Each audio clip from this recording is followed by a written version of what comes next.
players te zabai sai chi bai kan bu chawa ti players hi YMA ni central YMA som ti zing thei an ti bang hian som ti che che kan in se ulta chu ta chu kan la pi kha kan lo ding tin captain le vice captain kha kan coach nan hian mun taka kan ngai tu hnuhnung wa midang eme poron amin kan rota chu kan puang ten pha do ni ama sabera zo thon chu ma ani hi Durtlang Branch team captain tu ni ke bang rota mun tournament ta kan vice captain tu kan rota ni bera dal se te mal zo kan zona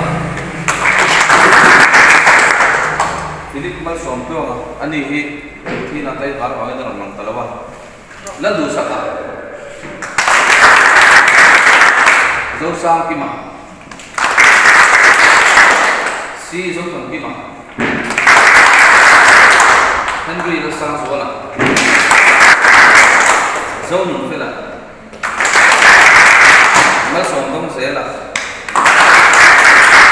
la ru ya ro sang ki ma la nun mi ma la mal so ma amos so nun ki ma rem ru ku ya zo mon ki ma hi ani ro mo na ma au mani dal bi mo ya khang song ta kha tun kan ton kan Durtlang Branch Cricket Team ayo ora kan than ten ni ke ra zui ni na ni ko se dei ni dal se da ma ne sa tu kan ya chuan ke ra chuan chuan kan assistant manager tu zong kha tun Durtlang Branch YMA Cricket del tu le coaching staff ta kan dia champion ngei turin thei top kan so do ani lo me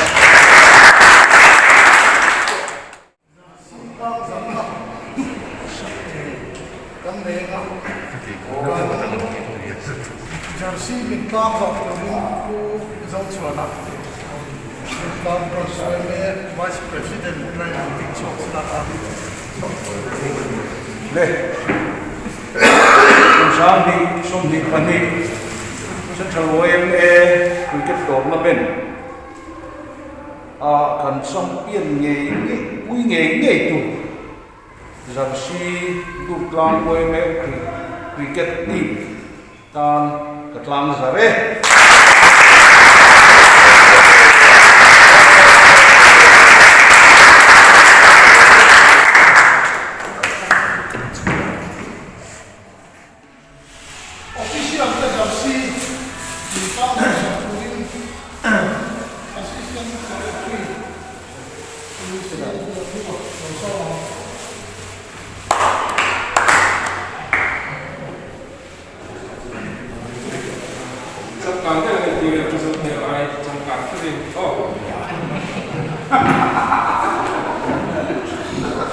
Sami sandi pari central YMA Cricket Tournament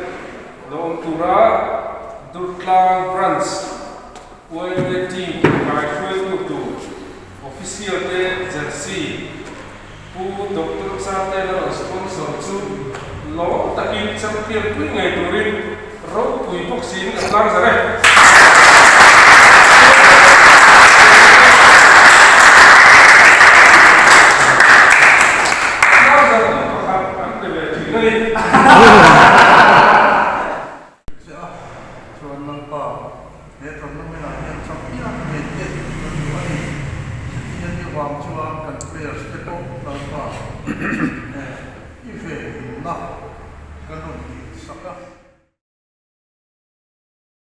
Now ban channel a kan lo lo macheu now ban channel hi Durtlang Branch YMA channel ani a media and publicity and kol hnuaia ani a tuna hianin Durtlang playground da kan meka kumsang ni somni pahni Central YMA Cricket Tournament da tel turin Durtlang Branch YMA te kanin buat sei na sakop maya kanin buat sei dan tlang puite kan thlirin kan ngai tha ho don ani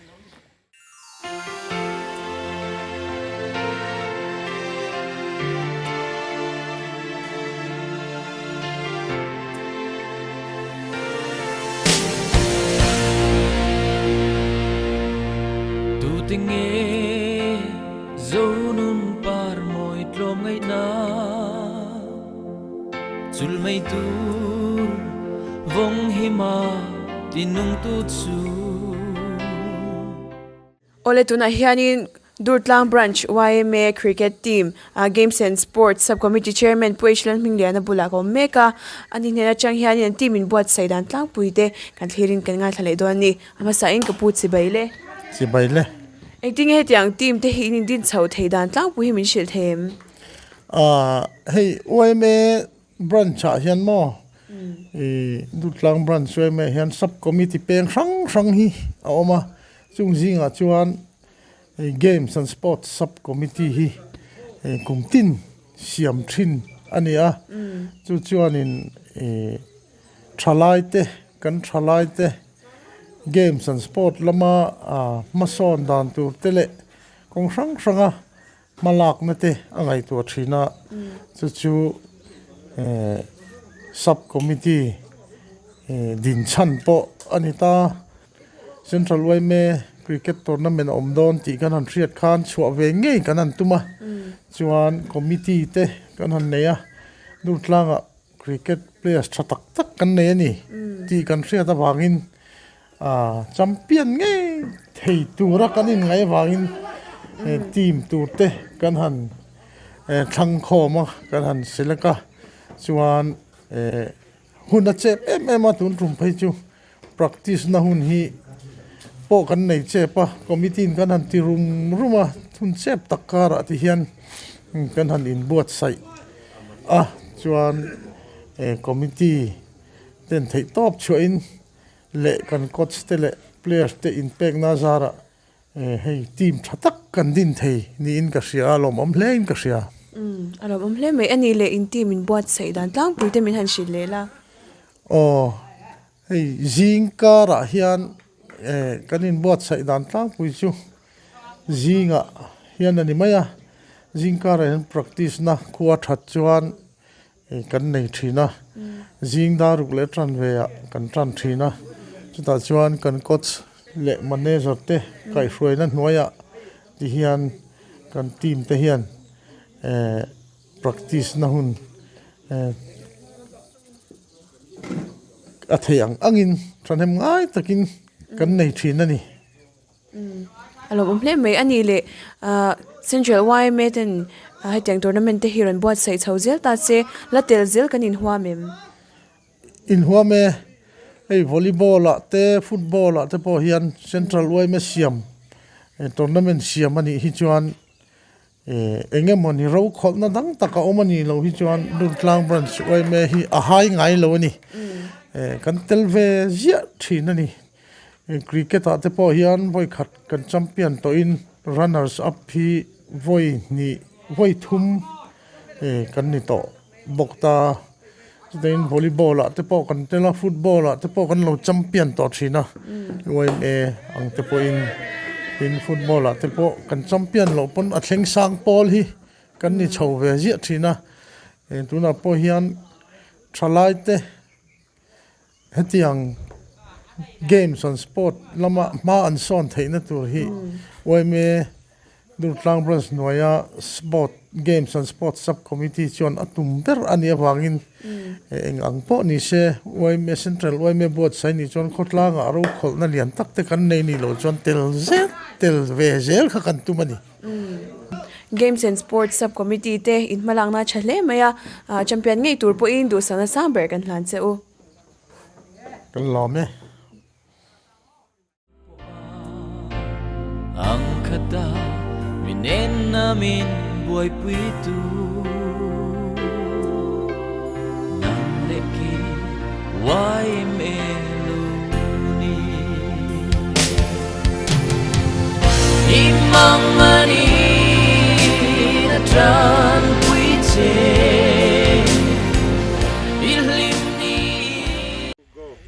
ole tuna hian kabula shwai zera dinga Mizoram Cricket League hnung bera khanin best batsman alola ning kan sia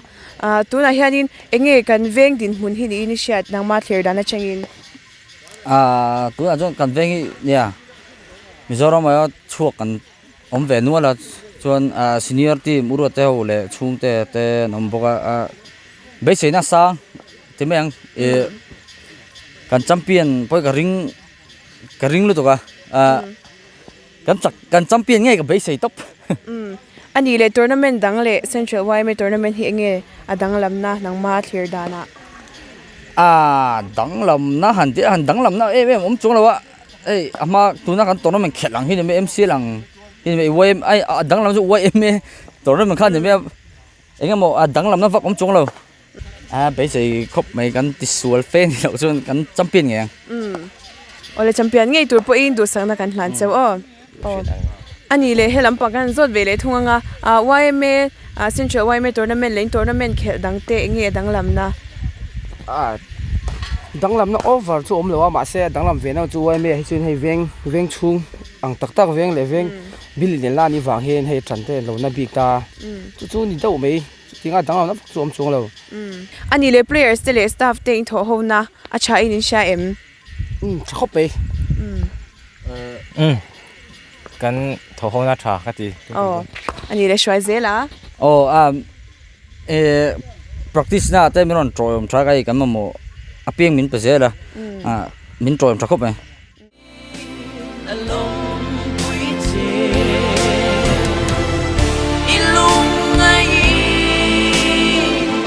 atuar puiche fam mi chan di chuan i khalai avurin atla anche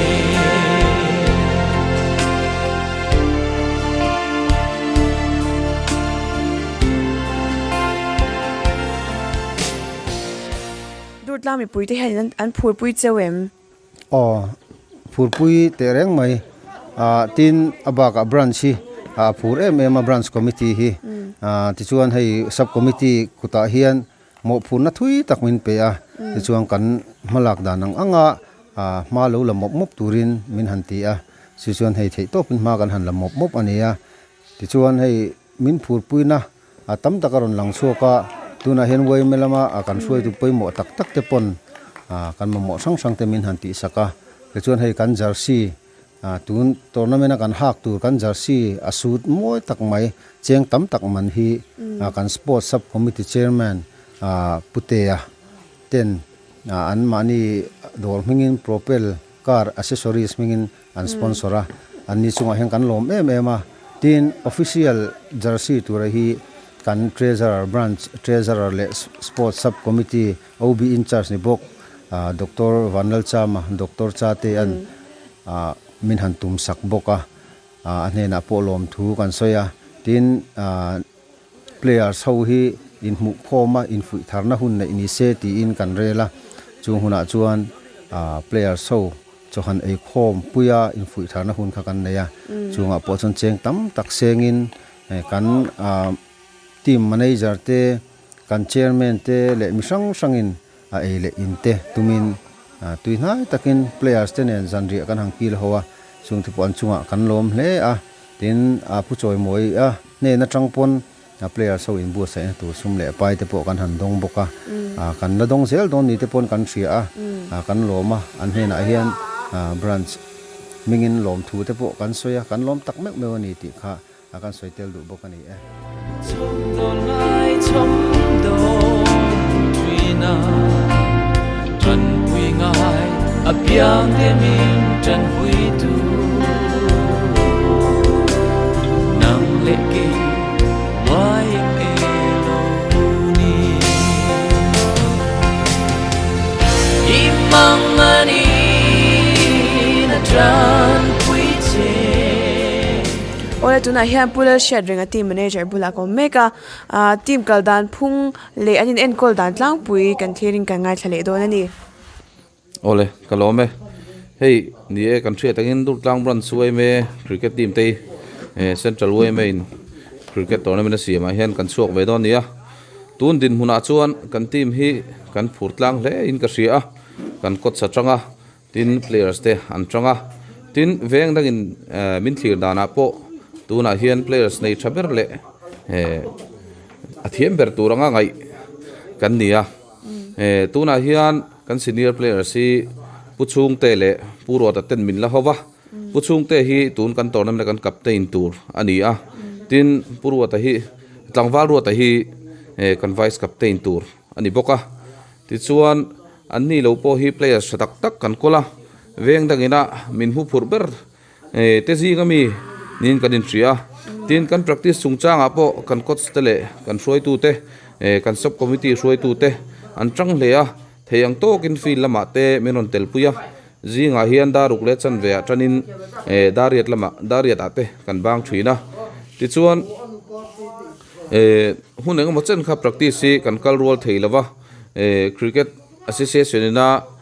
first division league ka siam wang khan kan players train khatte an hon practice theilawa ma ro chu tu na hian kim takin kan tel thei to a nin min tlai lama jersey release le in fui tharna te kan neya chu huna te po chuan kan phurtlang hle in ka hria tin kan khotlang hroi tu te kan ueme hroi tu te min phurpuina wangin kumin chu champion runners up ni leun champion ni ngei kan tumani tuna hian Naktuk ka hianin ramhnun south branch nen helai Durtlang field a keimani home ground a hian dar kuwa kan khel dona veng chung mi puite a thei thein min troi om turin kan dua min troi om tur pon kanin som hal bok ani tin kan players te hi tuna Durtlang Branch YMA a hian section hroi tu tele committee member ti te an ni fur hloma tin khotlang ta na mi tangkai helai Durtlang kho le tuidik tak vek ani bok ani kalome along quy ilung ngai atuar pui ole tuna hian pushwaya assistant manager bulak meka hei ani bot seina ten a more bok don to a Naktuk me a hianin mechan khel to don ni a ani na chang hianin bot seidan tlang puite kan clearing kan nga thlale don ani alo mame hei nia Central YMA Inter Branch Cricket Tournament an bot saya khan Durtlang Branch YMA po intel ve ngei ni se ti in rela chunga chuan amo phurtu turte an ruat chawa kan phur hle maya tun tournament lo om tur hi sub committee la mena hroi tu turte han ruata chuta chon kochatan puzuya anon ruata puzuya hi Durtlang po academy kalpuya chu tianga lo ti trau trau chu ni a Mizoram po a khel hmasa pol bultan tu te pola mi ni in cricket association Mizoram po hianin hroi tu lo ni reng thina ni atuna hanani hianin academy te dinin tiang chuan ganan ti chawa ani kochan oma ani baka tha hi Mizoram ha chuan kan nei big lovin kan hria hi kan thla amuanga in na tlak po ni in kan hria kan lom hle a tin manager te assistant manager ti te han ruat chawa physio kan nei boka physio a hianin sangte a kan neya ani hi state team Mizoram state team tan po a physio a local to khating ha kan nei boka ani enkol na hnuaya ti heng players te an om don boka team in lungrual na lem pum kharna po kan phur le a tuna hian senior players hi alo khel hmasa pol ti mayang Mizoram a chuna lo khel hmasa pol kan ti te zinga mi ten min la ho theya tin thangthar enge mozat kan nei bel boka in kan lom na em chu veng dang atanga ron pem lu te mo om lavin ke mani veng bil lo om ngit sa lir mai na kan tournament kan ma chon thei tur hi lom om le in ka sia kan fel fai tha in kan seboka che hei kan lom na nia team kan in lungrual tha a an tho ho na a tha a an in kom ngeya so yang khan state players te under age level players te kan neya heng hian in sang tak min thlen thei tur kan nga ya beisei na sang tak nen Naktuk a hian Naktuk ni lai ni a hian match ramhnun south nen kan nei do na chu tiang chu kan tin mun ania khotlang mi puite pon min phur pui a tin ganin khel te po min en ngei turin khotlang mi puite po kan han som ngal ani kalome ฟังวิจันดีจวนอิทานลายฟูรินัทลาอังเชยังริงาOle tuna hian Durtlang Branch YMA Cricket Team coach Pukela Zuiliana Bulako Meka anena chang hian kan players tidin muntlang pui te kan thliring kan ngai thlale do nani kan team big trim trim kan players te veng dang te ne na khai khin roles kan ni lo na amara chu kaimani big trim trim kan players te state io local te pokan omnuala beisei na po kan nei sang ani so bang chuan tundin mana chuan keru atate singa veng po champui thei chati rol chuan roizelate riatate thanzolate hote po aniang chu club danga po an main players te vek kan nia chung ho chu state io local ani mai ba ka heti lai ke mani domestic cricket po anin ha na players te ni ve wangin chung ho chu paruk vel kan kola chu man chuan kan strength a thato ka kanin ngai tundin mana chuan anga mo kan khel sol te ne chan champion te po hi riru chang kanin beisei ya amaro chu kan tho ra chen chen hi kan sang tur ani awangin kan champion ang chu kan te lona kanin boss sai na chang kanin boss sai tha khopa chu chunglam pangin mal te min somani chuan a champion thai tur te po in kanin boss sai ve ani tuna hian Durtlang Branch YMA Cricket Team Vice Captain ke Vanarwata Bulako Meka idin beisei te acha em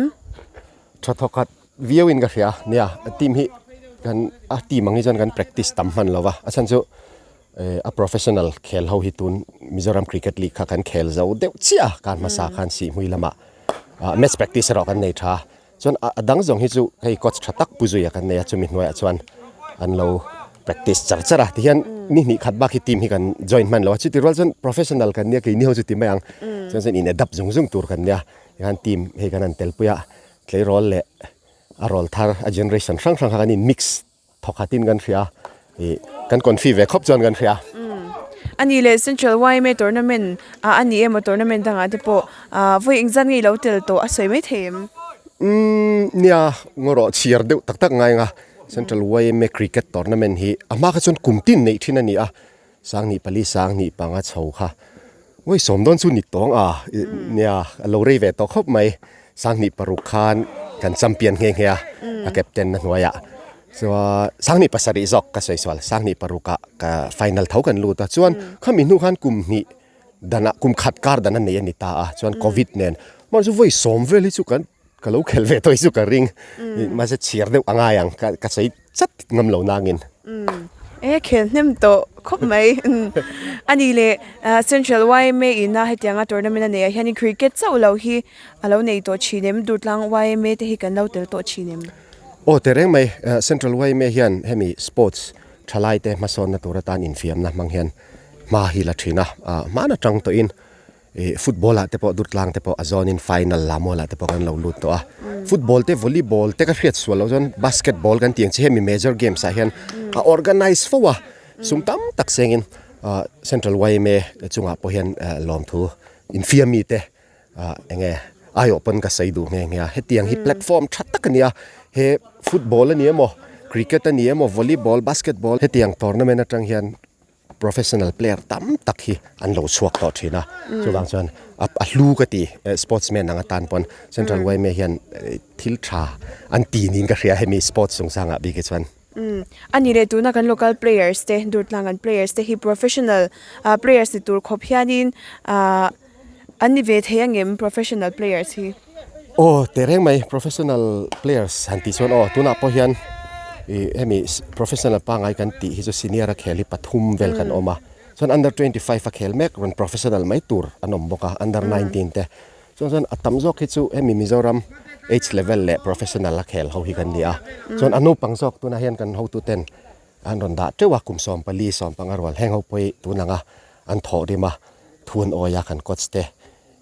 thun oya in discipline phat chuan kini ayar ramro puiza kin ron na thlenga ka beisei Vong zeli la Zong nung ngồi mul zel se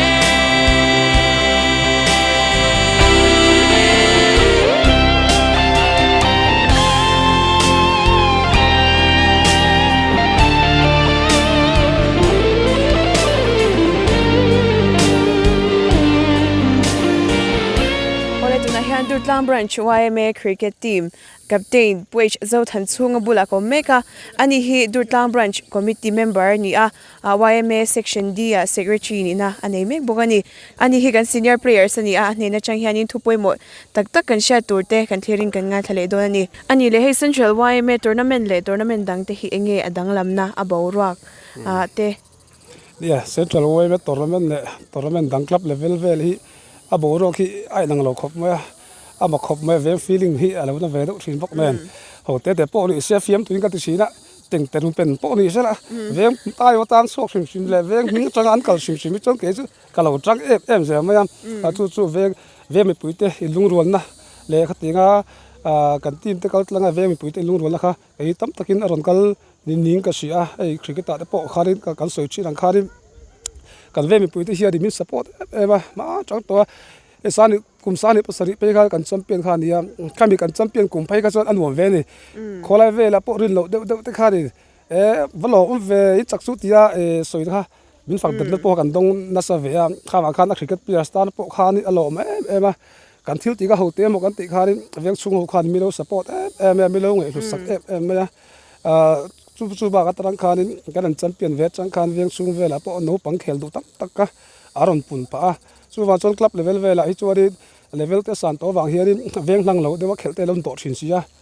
chu wa chon YMA tournament hi chu alu em ani ti khan kan soi duwa kan veng chung ve la po